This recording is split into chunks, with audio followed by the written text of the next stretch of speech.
Meteorologia, uma ciência, a arte de saber o que vai acontecer, de pensar o futuro. A meteorologia é muito importante nos processos da defesa civil e muito importante também nos processos de produção agrícola. Para a gente entender como é que funciona a meteorologia e também entender como ela pode ser útil também para o agro, o nosso programa de hoje tem como tema a meteorologia. Como é que será 2023 no que diz respeito à região metropolitana? Os produtores devem ficar atentos? Belo Horizonte, diga-se de passagem, tem um risco geológico grande desde o fim de dezembro. O tema do nosso AgroB entra no ar agora.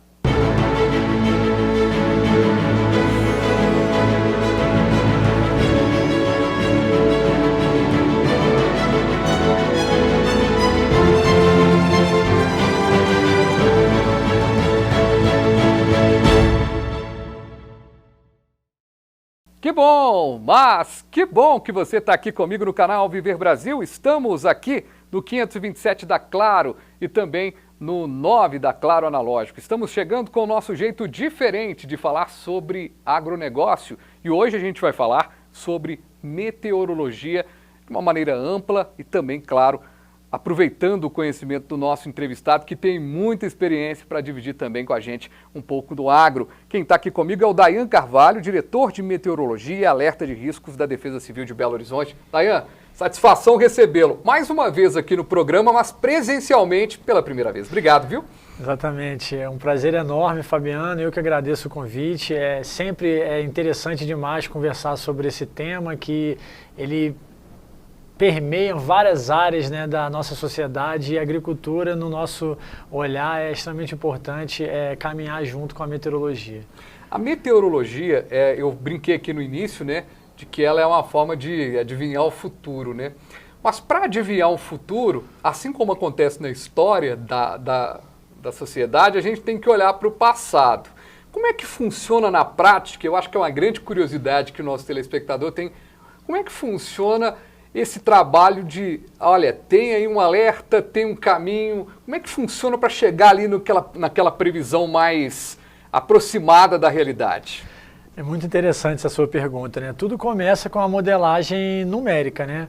Hoje em dia, a comunidade meteorológica faz uso dos grandes computadores que realizam bilhões de contas numa fração de segundo, com o objetivo de tentar chegar o mais próximo da realidade no futuro. Então, realmente é isso, Fabiano, a gente olha o passado para querer prever o futuro. E aí, são vários olhares quando você trabalha com modelagem numérica, né?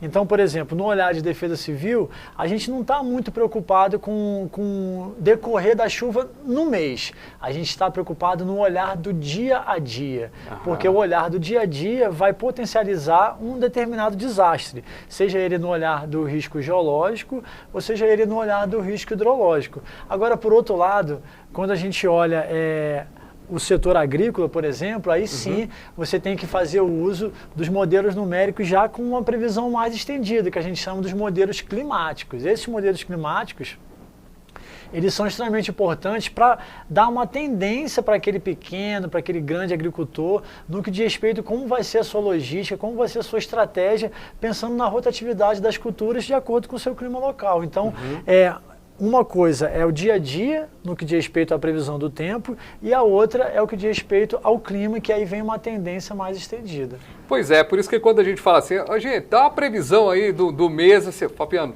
não é bem assim não, calma, com toda a educação do mundo, não, calma, vamos traçar um panorama. Mas muitas das vezes, o panorama diário ele te ajuda a traçar ali pelo menos um raio um pouquinho maior. Aí às vezes a gente pode sair daqui do início de uma semana e até o restante da semana, dependendo, né, do que está sendo ali no radar meteorológico, que ele está mostrando.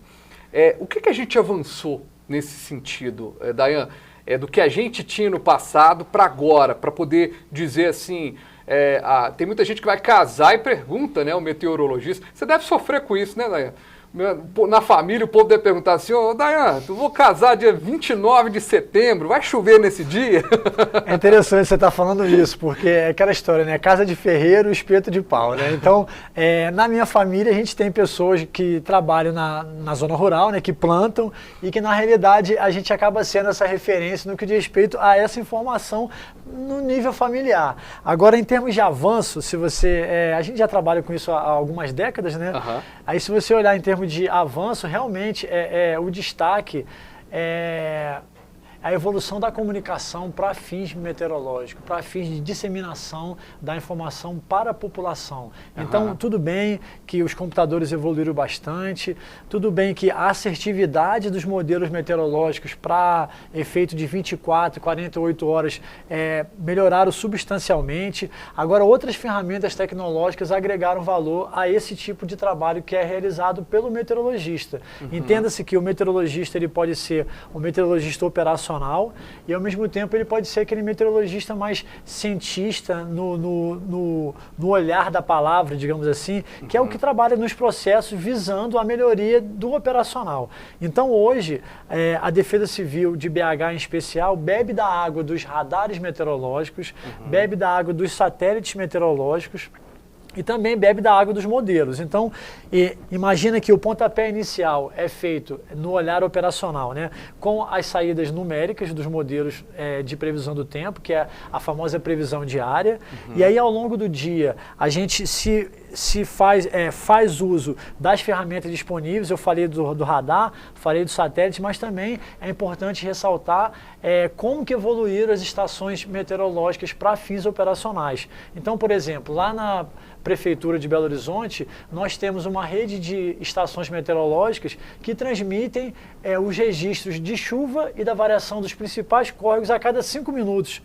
Eu não vislumbraria esse tipo de frequência temporal para efeito de comunicação para a sociedade há 10, 15 anos atrás. Ok. Então, quer dizer, teve um avanço grandioso nesse aspecto. Exatamente. E o importante é que o padrão de chuvas, não só na região sudeste, mas no Brasil como um todo, ele já mudou. Tá? Então, interferências antrópicas, o olhar do passado para ver a forma como a gente está vivenciando hoje, isso aí é claro que tem interferência humana. Então, o importante é que, pela característica das chuvas que ocorrem hoje, não só em Minas Gerais, não só na região metropolitana, elas remetem a gente a ter um olhar no tempo quase real. Então, esse tipo de estação agrega valor ao nosso serviço e, ao mesmo tempo, você ter ferramentas como, por exemplo, o radar meteorológico, amplia demais a nossa capacidade de entender esses fenômenos que são adversos, essas chuvas que ocorrem de curta duração e com intensidade extremamente forte e que causam aqueles desastres com impactos bem diferenciados, não só em BH, Belo Horizonte, né, como também na região metropolitana. Pois é, e em Belo Horizonte, na região metropolitana, e a gente fala aqui para o público de toda Minas Gerais, a gente tem a turma da agricultura aqui no AgroB e a gente vê o quanto que a turma sofre, né? Aí eu estou falando aí da turma ali indo para Sete Lagoas, por exemplo, que está produzindo morango, né, em Capim Branco. Aí vou dar um exemplo de Capim Branco. Então a turma está produzindo morango. Aí tem o tempo quente, muita gente não sabe disso, né? Mas o tempo quente ele favorece a produção do morango, mas o tempo quente também é difícil para o transporte do morango, é uma fruta que se perde na questão da produção. Ou seja, a meteorologia ela avançar, a gente brincou aqui com o caso do parente que vai casar, mas a meteorologia avançar, ela também possibilita que o produtor ele tenha mais traçado ali o que tá esperando por ele, né? Isso a meteorologia já avançou. Uma das sub-áreas da meteorologia é a agrometeorologia. Então, entender a sinergia entre as variáveis meteorológicas e o microclima local é extremamente importante. Eu acho muito interessante essa sua fala do morango, porque eu vim na construção do meu raciocínio pensando naquelas culturas que são mais rotacionais, estou falando do milho, do feijão, de um café, e aquelas mais sensíveis, porque recentemente, agora final de dezembro, a gente teve sim eventos de chuvas significativas na região de Capim Branco, na região de Sete Lagoas, e que fatalmente trouxeram algum tipo digamos assim, intempéries mesmo, naqueles produtores locais. Então, o entendimento do comportamento das chuvas para esse tipo de cultura é extremamente importante. Pensa naquele agricultor da zona da mata, que agora está preparando o seu solo, trabalhando com adubação e que às vezes não tem aquela condição de fazer uma irrigação mecanizada. Então esse agricultor, ele tem que sim se basear na atmosfera, nos fatores meteorológicos para realmente fazer a sua logística de adubação e de plantio como um todo, né? Então é extremamente importante entender quais são as estratégias de comunicação para esse pequeno agricultor e entender de que forma que você pode fazer o uso dessa informação. Isso é extremamente importante. E é muito interessante a gente colocar que recentemente a gente trouxe aqui no AgroB até uma análise do 2022, né? Além da guerra, que foi problemática, é claro, né? Teve problema aí com insumos e tudo mais. Além da questão política também, que não deixa de ser um ano eleitoral difícil, bipolar demais, mas o clima, a temperatura foram temas muito complexos e muito sensíveis ao agricultor. Ou seja, hoje a gente tem... E engraçado, Dayan, que antes de começar a fazer esse programa e ter um contato com o agro todos os dias, eu tinha uma sensação, eu caí naquele conto do Vigário, de que essa terra é tudo que se planta dá. Isso é uma grande mentira, porque tudo que se planta dá com muito esforço do produtor. A nossa terra ela não necessariamente é produtiva na maioria da extensão do nosso Brasil. Ou seja, o tempo, a análise do tempo, essa análise também ela muda pela questão dos desastres das grandes cidades e tudo mais, mas também pela agricultura. Ou seja, é uma demanda que vai puxando outra, né? Se a gente parar para pensar, assim, a resposta é até ampla, né? Mas vamos pensar naquele agricultor que tem uma lagoa artificial que seja, que depende da reposição de água naquele local para que ele faça uso dela para a sua própria irrigação. Uhum. Imagina também aquele pequeno agricultor que entende que a hora de um trator, o aluguel é caro e que ele precisa realmente fazer isso no momento certo, no momento oportuno, que a própria adubação, os insumos, eles têm um custo associado. Então, realmente, se dá, né, a cultura nasce, mas na realidade o esforço é enorme. Por isso que é muito importante a gente trabalhar com diferentes horizontes, né?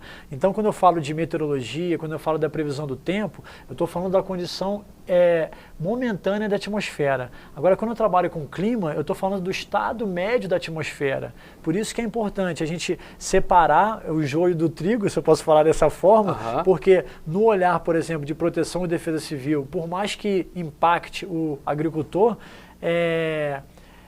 cada dia é uma história.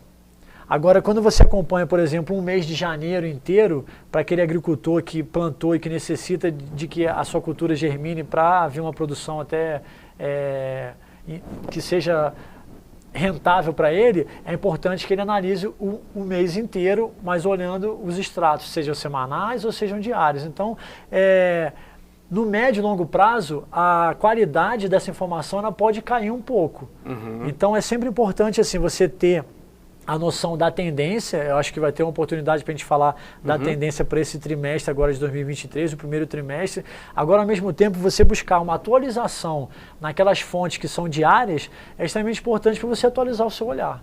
Pois é, e atualizando o olhar é menos perda no campo, é menos perda no dia a dia e até mesmo, a gente já conversou aqui muito com a Ceasa, né, para fazer a análise dos produtos, inclusive a gente tem que trazê-lo aqui, o nosso grande amigo lá de análise de mercado, analista de mercado da Ceasa, que vem sempre aqui falar para a gente do que é o produto. E o que a gente percebe é que antigamente você tinha produto que só dava uma vez no ano, você conseguia comprar mango uma vez no ano, morango uma vez no ano.